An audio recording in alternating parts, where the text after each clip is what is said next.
लातूरमधून विलासराव देशमुखांच्या आठवणी पुसल्या जातील. भाजप प्रदेशाध्यक्ष रवींद्र चव्हाणांचं विधान, तर करारा जवाब मिलेगा. काँग्रेस प्रदेशाध्यक्ष हर्षवर्धन सपकाळांचा इशारा.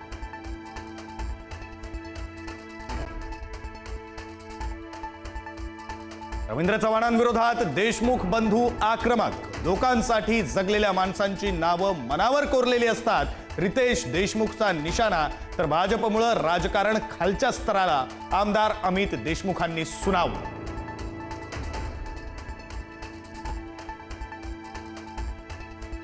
छत्रपती शिवाजी महाराज पाटीदार समाजाचे होते. केंद्रीय मंत्री CR पाटलांच्या विधानानं नवा वाद. सुरतमधील पाटीदार समाजाच्या कार्यक्रमात विधान.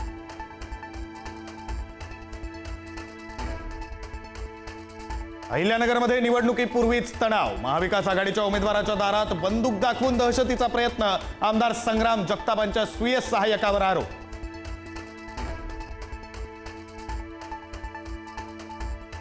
मनसेचे संतोष धुरी आज भाजपमध्ये पक्षप्रवेश करणार. दुपारी 1 वाजता करणार भाजपमध्ये प्रवेश. धुरींनी कालच घेतली होती मुख्यमंत्री फडणवीसांची भेट. राज ठाकरेंना मोठा धक्का बसण्याची शक्यता. राज ठाकरेंचे निकटवर्तीय भाजपच्या संपर्कात असल्याची माहिती. संतोष धुरी यांच्यासह आणखी एक जण भाजपच्या वाटेवर. मनसेचा तो दुसरा नेता कोण, याकडे लक्ष.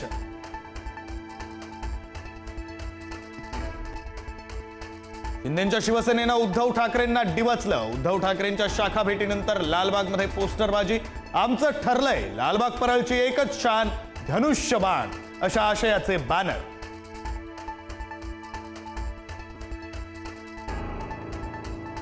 पुण्याचे माजी खासदार सुरेश कलमाडींचं निधन. वयाच्या 82व्या वर्षी घेतला अखेरचा श्वास. आज संध्याकाळी अंत्यसंस्कार.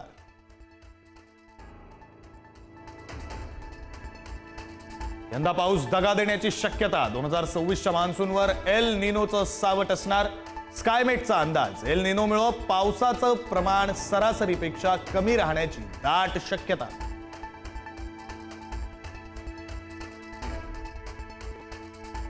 आज वर्षातील पहिली अंगारकी चतुर्थी. राज्यातील प्रमुख गणपती मंदिरात जय्यत तयारी. दर्शनासाठी भक्तांच्या सकाळपासून रांगा.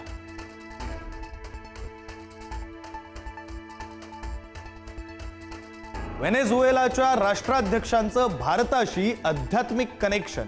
निकोलस मादुरो यांच्यासह त्यांच्या पत्नी सत्य साईबाबांचे अनुयायी. अटकेपूर्वीच्या निवेदनातही सत्य साईबाबांचा उल्लेख.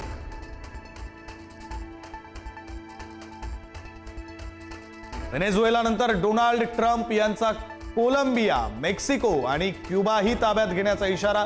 व्हेनेझुएलाचे अध्यक्ष मादुरो यांना सत्तेवरून हटवल्यानंतर कोलंबिया आणि मेक्सिकोलाही अशाच परिणामांची धमकी.